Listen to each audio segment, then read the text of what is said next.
다시 한번 인사하겠습니다. 믿음대로 됩니다. 말하는 대로 됩니다. 기도하는 대로 됩니다. 오늘 한번 좀 웃어보세요. 날은 좋은데 자꾸 이래 인상을 구기고 있으니 제가 설교를 못하겠어요. 자, 옆 사람 보고 한번 스마일 한번 웃어봐요. 자, 그 스마일 안 유지하시면 설교를 못할 수도 있을 것 같아요. 지난주 목요일 경기도 파주에 있는 한 모텔에서 7살 난 그 아이가 흉기에 찔려 숨진 채 발견된 사건이 뉴스에 보도되었습니다. 그 어린아이를 그렇게 만든 사람이 누군가 그렇게 조사했더니 바로 34살 된 그의 엄마였습니다. 이 범행 동기는 사체로 인한 사체비가 그리고 그로 인한 생활고 때문이었습니다. 이 5년 전에 대부업체로 1,500만 원 정도의 돈을 빌려 썼습니다. 근데 여러분 아시죠? 돈을 빌리고 난 뒤에 그 돈을 갚기가 쉽지 않다는 것을요. 어느 순간에 이자가 눈덩이처럼 불어나기 시작했고 최근에는 이 빚독촉에 시달리게 되었습니다. 공장 일을 했지만 그 공장에서 버는 돈으로는 도무지 갚을 수가 없었습니다. 그리고 남편과는 별거 중인 상황이었기에 여인의 몸으로 그 모든 문제를 해결하기가 쉽지 않았습니다.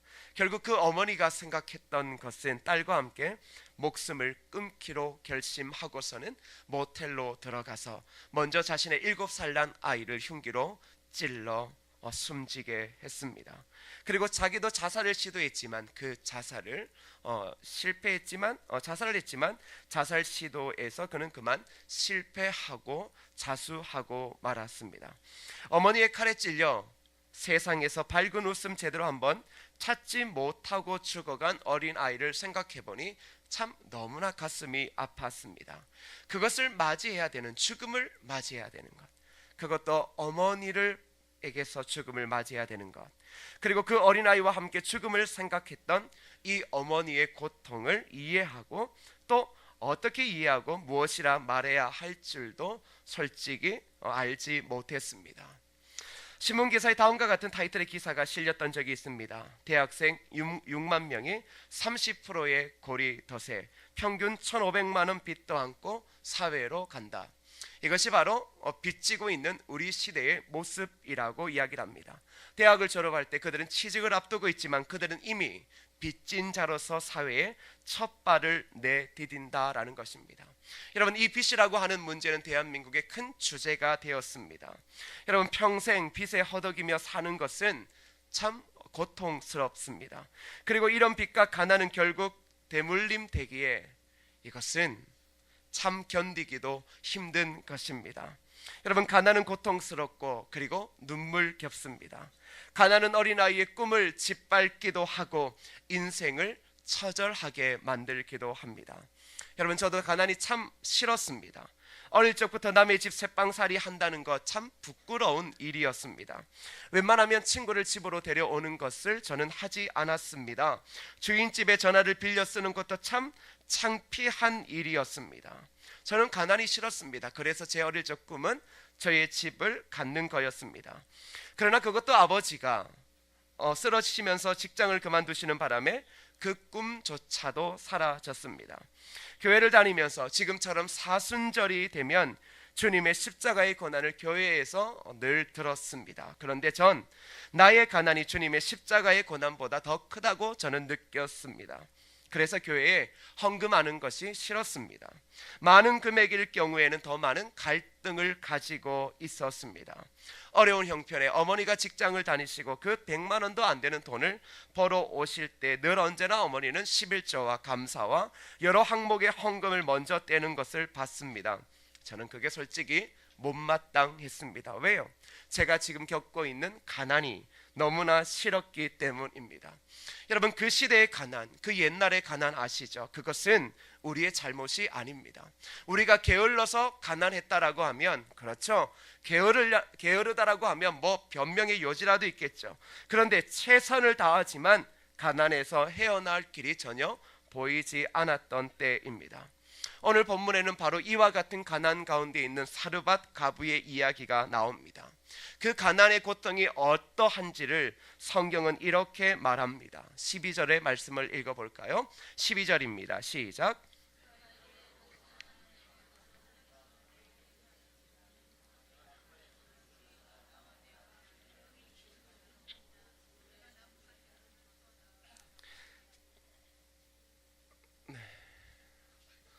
좀 빨리 읽어줘요.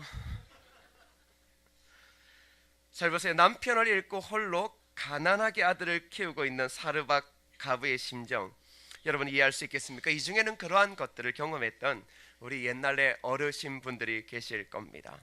여러분, 자녀라는 것은 부부가 함께 키우기도 힘든 것입니다. 그런데 혼자, 그리고 여인의 몸으로 자녀를 키운다라는 것은, 여러분, 그것은 쉬운 것이 아닙니다.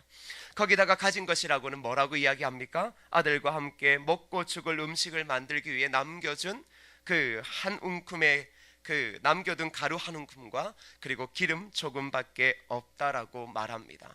그의 가난의 처절함을 이렇게 말합니다. 이것을 먹고 죽으려고 한다. 그게 가난입니다. 가난은 차라리 죽는 게 나은 것입니다. 가난이라고 하는 것은 누구나도 경험하기도 싫고, 그리고 가난 가운데서 일어나기도 참 어려운 것이죠. 가난은 고통스러운 현실입니다. 그런데 그에게 어떠한 일이 생깁니까? 11절 말씀을 읽어보겠습니다. 11절입니다. 시작. 그가 가지러 갈 때에 엘리야가 그를 불러 이르되 청하건대 내 손에 떡 한 조각을 내게로 가져오라. 가난한 가부의 집에 지금 누가 찾아옵니까? 가난한 선지자 엘리야가 찾아갑니다. 참 이게 고통스러운 거예요. 안 그래도 가난한데 그 집에 가난한 사람, 그리고 가난한 선지자가 찾아와서 이렇게 이야기합니다. 내 손에 떡 한 조각을 자신에게 달라. 여러분, 이것을 어떻게 이해할 수 있을까요? 도대체 이것을 어떻게 우리가 해석하고 반응해야 될까요? 13절에 더 과간인 모습을 그 가난한 선지자가 이렇게 말합니다. 13절 읽겠습니다. 시작. 엘리야가 그에게 이르되 두려워하지 말고 가서 내 말대로 하려니와 먼저 그것으로 나를 위하여 떡 한 개를 만들어 내게로 가져오고 그 후에 너와 내 아들을 위하여 만들라. 가난한 선지자가 와서 이렇게 말합니다. 야, 너 먹고 죽을 그거 나한테 줘. 먼저 나를 위해 떡을 만들어 줘라고 이야기를 합니다. 사랑하는 여러분, 참 야속하지 않습니까? 어떻게 목사라고 하는 사람이 가난한 성도의 집에 가서 그들이 먹고 죽으려고 하는 그 음식까지 빼앗아 먹으려고 하는가? 우리는 쉽게 그렇게 생각할 수 있을 것입니다. 제가 봐도 참 파렴치한 선지자처럼 보입니다. 여러분, 이런 것은 꼭 그런 겁니다. 제가 여러분의 가정에 갔습니다. 저도 가난하고 여러분도 가난한데, 여러분이 자녀를 위하여, 자녀가 그렇게 때를 써서 이제 메이크 신발 그 한 3, 4만 원짜리 그 좀 저렴하게 나온 걸 사주려고 그렇게 몇 달의 돈을 모았습니다. 그런데 제가 방문해서 이렇게 말하는 겁니다. 그 돈 헌금하세요. 근데 그 옆에 아들이 그거 봅니다. 눈물을 뚝뚝 흘립니다. 왜요?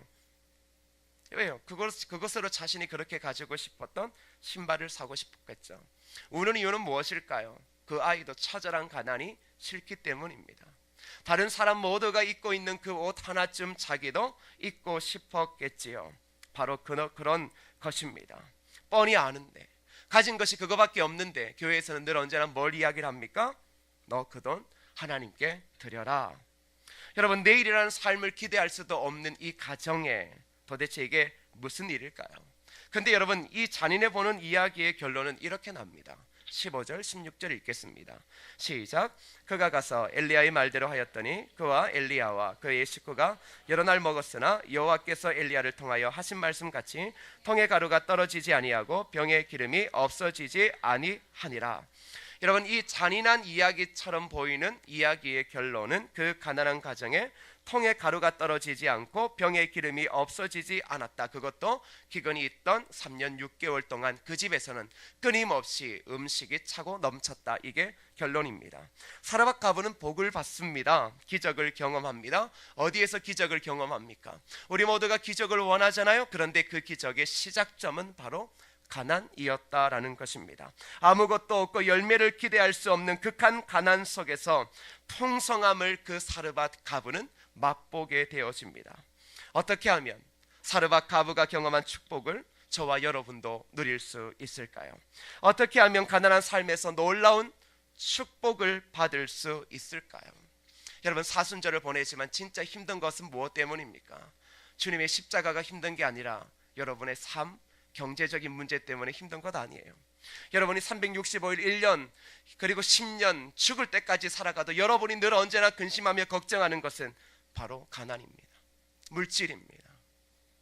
그래서 어쩌면 주님 앞에 더 처절하게 눈물을 흘리는지도 모르겠습니다. 저와 오늘 여러분 모두가 이 말씀을 통해 우리의 가난 속에서, 가난의 절망 속에서 하나님의 은혜를 경험할 수 있기를 주님의 이름으로 축복합니다. 본문의 배경은 이렇습니다. 이스라엘 땅에 기근이 들었다라는 것입니다. 기근이 임했기에 그 가정은 가난해졌습니다. 이유는 다른 것 없습니다. 기근이 임했습니다. 게으름의 문제는 아닙니다. 왜 여러분들이 가난과 물질의 어려움을 가지고 삽니까? 이 나라의 경제적인 문제가, 경제적인 상황이, 기근이 깊어지고 있기 때문이다. 점차적으로 경제적인 기근은 더 심해질 것입니다. 그리고 가정마다 어려워질 것이고 허리띠를 졸라매야 할 것입니다. 이것은 오늘 우리 시대에도 매우 당면한 가장 중요하고도 큰 문제입니다. 그렇다면 무엇을 할 수 있겠습니까? 사르밧 가브만 기근에 처한 것이 아니라 모든 사람들이 기근에 처한다라는 것입니다. 아무리 노력해도 그 가난에서 쉽게 벗어날 수 있는 사람은 없을 것입니다. 사르밧 가브의 상황이 그렇습니다. 그런데 여러분, 이 가브와 같은 사람이 오직 그 땅에 한 사람뿐이었겠습니까? 아니지요. 이스라엘 수많은 사람들이 바로 기근 때문에 가난에 허덕이고 있었습니다. 그런데 그 가난함에서 은혜를 경험하고 있는 선지자 엘리야를 하나님은 어디로 보내십니까? 바로 이스라엘 땅에 모두가 기근을 당하고 있을 때 사르밧 가브의 집에 이 엘리야 선지자를 보낸다라는 것입니다. 이게 참 중요한 것이에요. 모두가 경제적인 위기를 가지고 있습니다. 저와 여러분 모두가 다 그래요. 이 땅을 살아가는 4천만 5천만의 대한민국 국민 모두가 다 그래요. 그런데 하나님께서 그의 선지자를 보내실 때 어디로 보내신다라는 거예요? 그 기근 가운데 있는 사르밧 가브의 집에 보내신다라는 것입니다. 여러분 9절 말씀을 읽어보겠습니다. 9절입니다. 시작. 너는 일어나 시돈에 속한 사르밧으로 가서 거기 머물라. 내가 그곳 가브에게 명령하여 내게 음식을 주게 하였느니라. 여기서 우리는 먼저 매우 중요한 한 가지의 사실을 발견할 수 있어야 합니다. 그것은 바로 사르밧 가브에게 관심을 가지는 하나님의 은혜입니다. 가난 가운데 있을 때 누구도 가난을 해결할 수 없습니다. 그래서 가난은 나라님도 해결하지 못한다라고 말합니다. 이것은 분명한 사실입니다. 그런데 잘 보세요. 그런데 그 가난 가운데 바로 하나님의 은혜가 있다라는 것입니다. 바로 사르밧 가브에게 관심을 가지는 하나님의 은혜를 여러분 우리가 바라봐야 합니다. 수많은 사람 중에 하나님은 엘리야 선지자를 그 이스라엘 땅에 수많은 사람들이 고통을 당할 때 왜 하필 사르밧 가브의 집에 보내실까요? 여러분 하나님의 관심은 무엇입니까? 하나님의 눈으로 그를 주목한다라는 뜻입니다. 하나님께서 누구를 주목하십니까? 바로 사르밧 가브를 주목하고 있습니다. 여러분 그것을 우리는 무엇이라고 이야기를 하죠? 바로 은혜라고 이야기를 합니다. 그 가브가 엘리야의 말을 들은 것도 은혜이고 순종할 마음이 생긴 것도 은혜입니다. 여러분 우리가 가난 가운데 있다면 먼저 생각해야 될 것이 무엇입니까? 하나님의 은혜입니다. 가난에서 풍성한 부유함의 자리로 나아가는데 가장 먼저 선행되어지는 것은 인간의 노력이 아닙니다. 투자가 아닙니다. 그것은 바로 하나님께서 그 기근이 처해 있는 그 수많은 영혼들 가운데서 나를 집중하실 때 우리는 가난 가운데서 축복으로 일어날 수 있는 줄 믿으시기를 축복합니다. 여러분 하나님께서 저와 여러분의 삶에 관심을 가지시고 주목하시는 게 왜 중요합니까? 바로 그러할 때에 풍성한 부요를 누릴 수 있기 때문입니다. 왜 그렇습니까? 왜 하나님이 우리를 바라보는 것이 중요할까요? 그것은 이 땅에 있는 모든 것, 우리가 바라는 모든 축복들은 바로 누구에게서 나오기 때문입니까? 하나님에게서 나오기 때문입니다. 성경에는 가난한 자를 부욕케 하시는 하나님을 증거하는 말씀을 이렇게 하고 있습니다. 여러분 역대상 29장 12절 말씀을 읽어볼까요? 시작. 부와 기가 주께로 말미암고 또 주는 만물의 주제가 되사 손에 건세와 능력이 있사오니 모든 사람을 크게 하심과 강하게 하심이 주의 손에 있나이다. 자, 우리를 부욕케 하시는 분이 누구라고 성경이 이야기하고 있습니까? 하나님이시다. 모든 사람을 크게 하심과 강하게 하심이 누구의 손에 달려있다? 바로 주의 손에 달려있다라는 것입니다.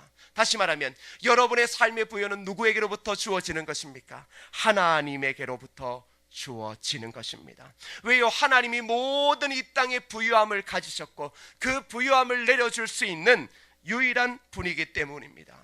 그래서 우리가 낙심하지 말아야 될 이유가 바로 여기에 있습니다.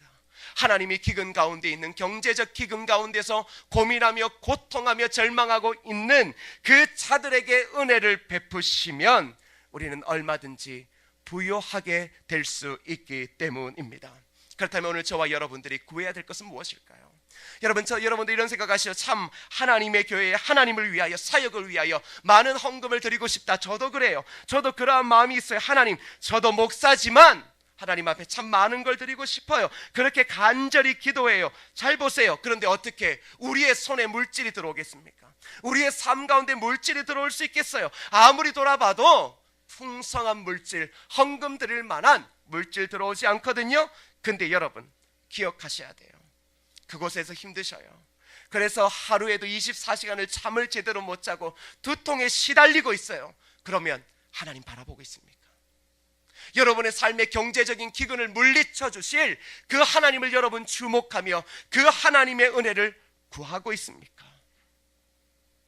만일 여러분이 하나님의 은혜를 구하고 있다면 여러분 지금의 그 경제적인 위기와 그 가난, 여러분이 어디에서 월세로 살고 새방에 사는 것을 부끄러워하지 마십시오. 왜요? 가난이 바로 하나님의 은혜의 통로였기 때문입니다. 하나님이 가난 가운데 있는 우리를 주목하시고 은혜를 베풀어 주시면 우리는 풍성한 은혜를 맛볼 수 있기 때문입니다. 여러분, 그렇게 우리는 가난 속에 담겨져 있는 하나님의 은혜를 바라봐야 됩니다. 여러분이 가난 가운데 처해 있다면 지금 무엇을 구하고 있습니까? 무엇을 위하여 더 노력하며 무엇을 위하여 더 끊임없이 매진하고 있습니까? 여러분, 엘리야를 그 사르밧 과부의 집에 보낸 것, 그것도 솔직히 은혜였습니다. 여러분, 그 엘리야의 말을 한번 들어보시겠습니까? 14절입니다. 14절 읽겠습니다. 시작. 이스라엘의 하나님 여호와의 말씀이 나 여호와가 비를 지면에 내리는 날까지 그 통의 가루가 떨어지지 아니하고 그 병의 기름이 없어지지 아니하리라 하셨느니라. 가난한 엘리야를 보냅니다. 사르밧 과부에 가서 염치 없게도 야 그거 줘. 내 아이가 죽겠는데요. 아니 줘. 내가 지금 죽겠다. 지금 이렇게 아주 못된 목사가 딱 있어졌습니다. 근데 그 목사가 이제 뭘 이야기하냐 그러면 야 줘. 야 주면 하나님께서 너희 가정에 통에 기름이 마르지 아니하고 밀가루가 마르지 않게 하실 거야. 이렇게 말하는 거예요. 참 대단하죠. 사기꾼 치고는 대단한 사기꾼 아니겠습니까?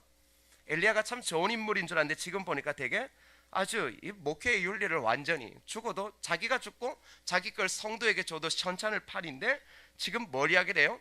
성도가 있는 가난, 그것도 다 빼앗으려고 합니다. 근데 여러분, 하나님께서 선지자를 보내실 때는 매우 중요한 게 있어요. 그냥 보내시겠어요? 하나님은 늘 언제나 우리의 인생을 변화시킬 때 하나님께서 사용하시는 사람들을 통해 우리에게 말씀하신다라는 사실을 기억해야 합니다. 여러분, 그런데 이 엘리야가 이렇게 말할 수 있었던 건 뭘까요? 사기꾼이 아니었어요. 바로 엘리야가 경험했던 하나님 때문이었습니다. 여러분, 5절과 6절 말씀 한번 읽어볼까요? 시작. 그가 여호와의 말씀과 같이 하여 곧 가서 요단 앞 그리 시냇가에 머물매 까마귀들이 아침에도 떡과 고기를 저녁에도 떡과 고기를 가져왔고 그가 시냇물을 마셨으나. 자, 엘리야도 연약한 사람이었어요. 얘도 도망다니는 사람이었어요. 지금 이 뭐하냐 그러면 그리 시냇가에 얘가 지금 뭐 쉬고 있는지 숨어 있는지 탈진해 있는 거예요. 모든 게 다 귀찮은 거예요. 그런데 하나님께서 까마귀를 동원해서 그를 먹이시는 거예요. 엘리야가 뭘 경험했을까요? 아, 우리를 먹이시고 입히시는 분은 하나님이시구나. 하나님이 가난 가운데 속에서도 나를 풍성하게 하시는구나. 하나님이 엘리야를 그곳에 보내실 때 엘리야는 순종하죠. 순종하면서 가서 그 모든 상황이 아픔이죠. 왜 엘리야라고 감정이 없겠어요? 왜 그 상황을 보면 가슴이 안 아프겠어요? 자기가 그렇게 하는 것이 이게 바르지 않다는 걸 왜 모르겠어요? 그런데 명확한 것을 알았어요. 왜요? 그 가정의 가난의 문제는 그것을 먹고 그것을 마신다고 해결되는 게 아니라는 것을 알았다는 거예요. 우리의 가난의 문제는 가지고 있는 것을 어떻게 더 크게 부를까, 어떻게 이것을 투자해서 이것으로 더 많은 돈을 남길까, 그것에 있는 게 아니라는 거예요. 엘리야가 우리에게 뭘 알려줘요? 바로 그리스도인의 먹고 사는 것은, 그리스도인의 경제적인 모든 문제들은 너희들의 노력이 아니다. 너희들이 그것 하나까지도 하나님께 드리지 아니하고 그것까지 붙잡고 너희가 너의 인생의 목표를 위해 달려가지만 누가 성공하느냐? 기억해라. 바로 너희들을 먹이고 입히시는 분은 하나님이시다. 여러분, 엘리야가 그 시내가에서 이미 하나님의 은혜, 자신을 부욕해 하시고 먹이시는 은혜를 경험했습니다. 그리고 뭐라고 이야기하는 거예요? 걱정하지 마세요. 하나님이 이 기근이 끝나는 날까지 당신의 집에 그 가루와 그리고 기름이 끊이지 아니하게 할 것입니다. 근데 진짜 은혜는 뭘까요? 엘리야가 은혜가 아니겠죠. 엘리야야 그렇게 사는 거예요. 우리가 그래서 목사님은 그렇게 사는 거잖아요. 목사님 그렇게 사는 거잖아요. 그래요. 어찌 보면 여기에서는 엘리야의 역할은 참 작은 거예요. 근데 사르밧 가부요. 이제 우리가 또다시 봐야 될 인물은 사르밧 가부입니다. 하나님이 주목하신다라는 거죠. 하나님이 그 가정을 주목하셨어요. 그리고 말도 안 되는 선지자가 와서 먹을 것 달라. 그리고 자기가 먹고 있는 겁니다. 근데 사르밧 가부가 어떻게 합니까? 문제 가운데 있을 때 자신의 가난이 아니라 생명을 담보로 한 그 떡을 어떻게 하죠? 바로 엘리야에게 만들어 줍니다. 이게 참 중요한 거예요. 우리가 가난할 때 어떻게 반응하느냐가 참 중요한 겁니다. 여러분, 문제가 있을 때 그것에 어떻게 반응하느냐에 따라 우리의 미래가 결정되기 때문입니다. 우리는 부활주의를 앞두고 있습니다. 제가 하나님께 이렇게 기도했습니다. 하나님, 부활의 기쁨이 단순한 절기가 되지 말게 도와주십시오. 그저 성도들이 헌금 10,000원 할 때 20,000원 하는 그런 말도 안 되는 절기가 아니라 진짜 부활절은 이 세상의 모든 것들을 못 가져도, 아니 내가 철저하게 가난에 찌들려 있어도 그 부활주일은 우리의 삶의 이 땅의 가난이, 이 땅의 부유함이 주지 못하는 진정한 기쁨을 우리 모두가 예배하며 그것을 하나님 앞에 올려드릴 수 있는 진정한 기쁨이 될 수 있도록 주님 도와주십시오. 제가 몇 주 전부터 기도했습니다. 하나님, 특세 때 얼마만큼의 헌금을 드릴 수 있도록 도와주십시오. 어제 그 금액이 다 찼어요. 얼마인지 궁금하시죠? 별로 안 궁금하죠? 네. 목사 혼자 맨날 그러고 있는 거예요. 혼자 기도하고 있고. 그래서 제가 그랬어요. 하나님, 또 기도. 하나님, 우리가 늘 언제나 절기 헌금을 드리는데 절기 헌금 봉투 받고 거기에 그냥 돈 10,000원, 20,000원, 하나님 우리 그런 사람 안 되게 도와주십시오. 제가 지금 돈 금액 EX 얘기하는 거 아니에요. 그래서 제가 이렇게, 하나님, 우리 교회도 부활절 이 놀라운 절기 때 아무리 인원이 적어도 부활절 헌금은 1,000,000원 이상 나오는 은혜를 우리 교회에 허락해 주십시오. 지금 제 얘기 잘 들으셔야 됩니다. 목사가 지금 돈 금액 얘기하는 거 아니에요. 야, 우리 목사님 드디어 또 우리한테 또 그 돈 얘기해서 헌금 많이, 그 헌금 1,000,000원 걷어봤자 저한테 얼마 줘요? 제가 다 가져가요? 차라리 제가 다 가져가면 1억 달라고 이야기하겠지? 중요한 것은 뭐예요? 우린 돈에 민감해요. 왜요? 경제적인 기근이 있기 때문에요. 가난해서 그런지 어려워서 그런지 교회에서도 헌금 이야기하면 고개를 숙이고 기분이 불쾌해질 때가 많아요. 한번 보세요. 그 돈으로 우리의 해야 할 것 정해놓았어요. 남편이 벌어오는 그 월급 가지고 이렇게 저렇게 뛰면 헌금할 수도 없고 부활절에 헌금을 특별하게 드릴 수도 없어요. 특세 헌금도 할 수 없어요. 왜요? 기쁨이 없어요. 돈에 대한 자유함이 없잖아요. 여러분이 지금 뭘 하려고 해요? 사르밧 가부처럼 가난하니 그거 여러분이 지금 먹으려고 하고 있는 거예요. 근데 주님 뭐라고 이야기를 해요? 야, 그거 선지자에게 줘, 이 얘기 하거든요. 사랑하는 여러분, 기억해야 됩니다. 왜 사르밧 가부를 여러 그 집에 보냈을까? 왜 하필이면 수많은 교회 가운데 여러분을 이 교회에서 보내셔서 이런 설교를 듣게 하실까? 여러분, 이 중요한 원리가 뭔지 알아요? 하나님께서는 그녀를 원래 가난한데 어떻게까지 만드셨어요? 아무것도 없게 만드셨어요. 여러분, 나머지 요거 가지고 있다라는 것은 요거 먹고 자기가 버틸 수 있다는 거거든요. 여러분도 그렇잖아요. 버틸 수 있는 힘은 만들어 놓으셨죠? 그런데 주님이 어떻게 역사하세요? 버틸 수 있는 것, 보잘것없는 것까지 완전히 확 다 빼앗아 가세요.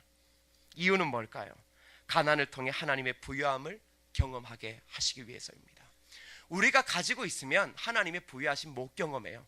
경험해도 감사한지 몰라요. 그게 치명적인 거예요.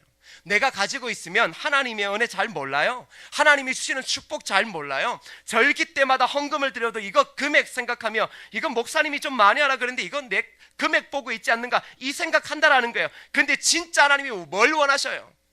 철저하게 가난해져라. 왜? 그래야 진정한 하나님께서 먹이시고 입히시는 그 축복의 기쁨을 알기 때문인 것입니다.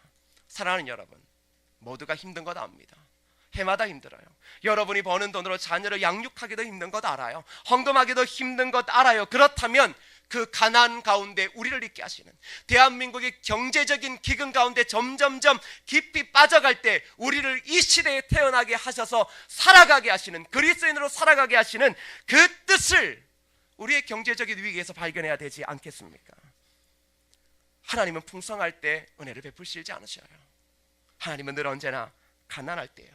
오병이어의 기적도 어린아이의 보잘것없는 것을 통하여 이루어졌고, 물로 포도주를 만들 때도 포도주가 없는 곳에서 하나님의 기적은 일어났습니다. 하나님은 우리를 더 가난하게 하시길 원해요. 그 이유는 그래야 내 힘으로 이 땅을 살아가는 것이 아니라 하나님의 은혜로 살아가는 것임을 깨닫게 하기 위해서입니다. 그것을 깨닫는 순간 우리는 그제서야 돈에서 자유하는 거예요. 그제서야 세상에서 자유하게 되어지는 거예요. 그제서야 내 힘으로 이 모든 삶이 안 되는 것을 깨닫게 되어지는 거예요. 그때 뭐라고 고백합니까? 약함이 강함이 되도다. 말씀을 맺으려 합니다. 이제 고난주간을 앞두고 있는 여러분, 기억하십시오. 여러분은 가난한 사람이 아닙니다. 여러분, 가난한 사람 아니에요. 돈이 우리의 가난의 척도를 매긴다고 생각하시죠? 천만에요. 진정한 영혼의 가치는 돈에 있는 게 아니에요. 아시잖아요. 그것은 바로 우리가 영원한 생명을 소유했는가, 예수 그리스도를 만났는가라는 겁니다. 성경은 그리스도인들에게 돈으로 그 사람을 측정하지 않습니다. 그런 적은 한 번도 없어요. 근데 예수님께서 사람을 부욕해 하신다라고 할 때는 딱 한 가지입니다. 그의 마음에 바로 예수를 가지고 있는가, 예수를 가지고 있는 자가 진정한 부요한 자라고 이야기를 합니다. 왜요? 진정한 부요함은 주님에게 있기 때문입니다. 우리에게는 예수님의 이름으로 기도하면 모든 것이 이루어지는 천국의 열쇠를 가졌습니다. 정말 가난한 사람은 가진 것이 없는 사람이 아닙니다. 여러분이 가난하다고 낙심하지 마세요. 여러분은 가난한 사람이 아니에요. 그리스도인이라면 우리는 그리스도의 이름을 소유했고, 그리고 천국을 소유한 사람입니다. 그러게 우리의 현실은 가난할지 몰라도 우리의 본질은 부요한 사람입니다. 여러분, 가난하십니까? 깊은 가난의 기근 가운데, 경제적인 위기 가운데 회사에서 퇴근하기가 두렵습니까? 아침에 눈을 뜨기가 두렵습니까?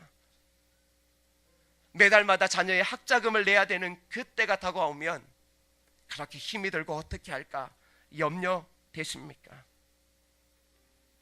그렇다면 여러분, 이렇게 기도하십시오. 사르밧 가부를 주목하셨던 하나님, 저를 주목하여 주옵소서. 아버지 하나님, 저에게 은혜를 베풀어 주시고, 그리고 제가 믿음으로 반응할 수 있도록 도와주옵소서.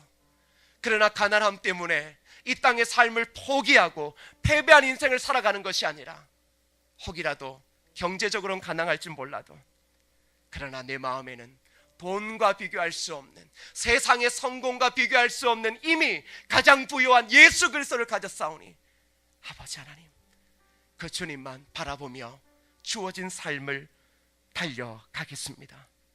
주여, 나의 가난을 은혜의 통로로 삼아 주옵소서. 여러분, 그렇게 기도할 때 바로 우리의 약함을 통하여서 강하게 하시는 하나님의 축복을 경험하게 되어질 것입니다. 여러분, 약할 때 강함 대신에 이 찬양을 함께 고백하면서 우리의 약함 가운데 은혜를 베푸시는 그 주님을 바라보았으면 좋겠습니다.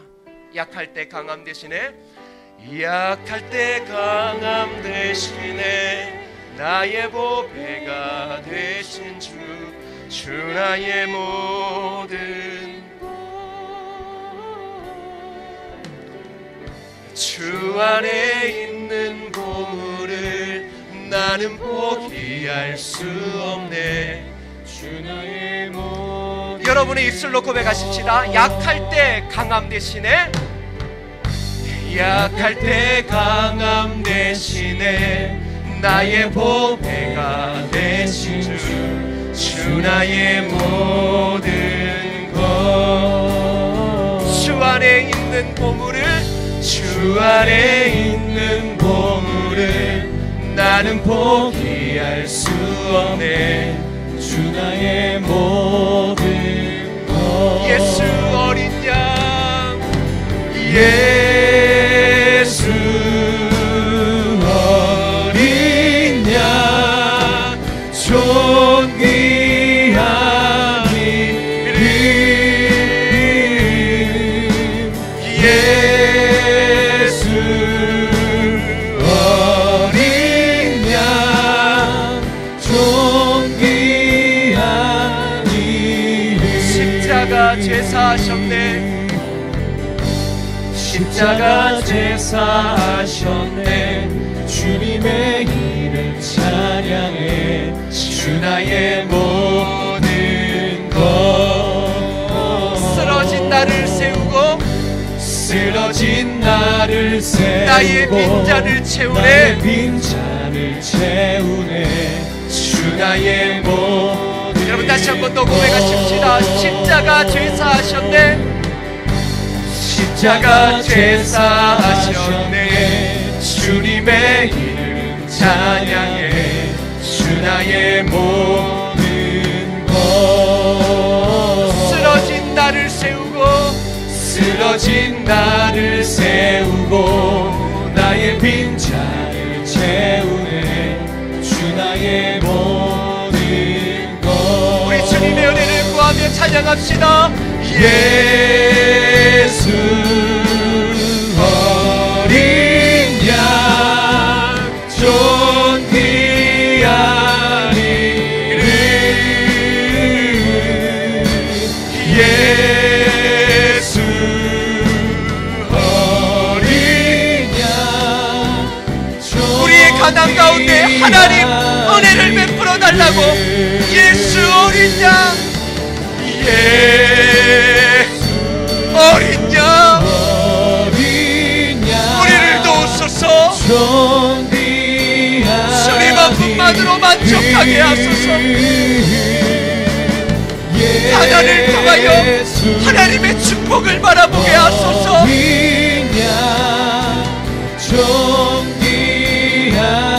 이 시간 함께 말씀을 기억하며 기도하시겠습니다.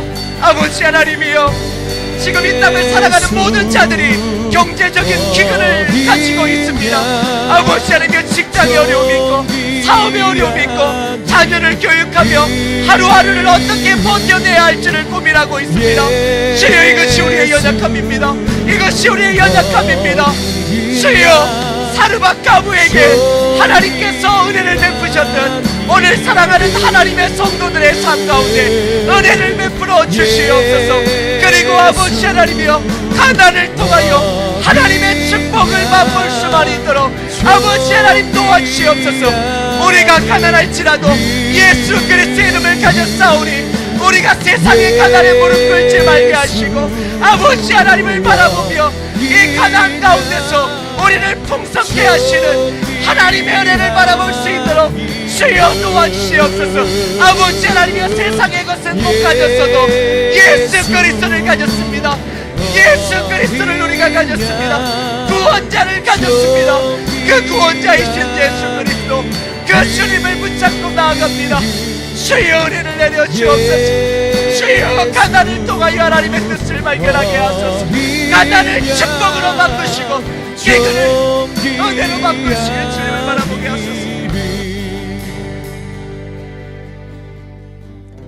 사르밧 가부를 더욱 간단하게 하셔서 이제는 아무것도 의지할 수 없을 때까지 그를 밀어붙이신 아버지 하나님, 그때 믿음으로 순종하며 어쩌면 깊은 죽음의 길을 걸어갔을 그 사르밧 가부의 삶에 이스라엘 온 땅에 기근이 덮칠 때, 기근이 끝나는 그 기간 동안 그 가정에는 하늘로부터 은혜가 끊이지 않았던 것을 기억합니다. 경제적인 기근이 심해지고 있는 대한민국의 상황입니다.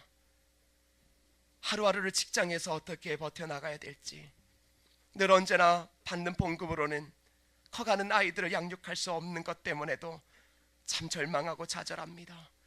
그러나 오늘 말씀을 통하여 가난 가운데 숨겨진 하나님의 뜻. 하나님, 우리가 잘 되지 않지만 그 뜻을 바라보며 더욱 가난한 심령으로 주님 앞에 나아갑니다. 경제적인 기근이 언제 끝날지 모르지만 우리가 사르밧 가부의 가정에 넘쳤던 그 놀라운 축복을 기대하오니 우리를 향하여 그 아름다운 눈을 우리를 향하여 떠주시고, 그리고 우리의 삶에 놀랍고도 아름다운 축복이 임하게 하옵소서. 그리고 무엇보다 우리가 이 땅에 경제적인 문제로 좌절하거나 인생을 포기하지 말게 하시고, 이 땅에 어떤 것과도 비교할 수 없는 예수 그리스도를 우리가 소유했사오니 그 주님 한 분만으로 만족하며 그 주님이 우리를 먹이시고 입히실 것을 담대히 믿고 이 기근이 심한 땅을 믿음으로 밟을 수 있도록 주님 도와주옵소서. 예수님의 이름으로 기도드립니다. 아멘.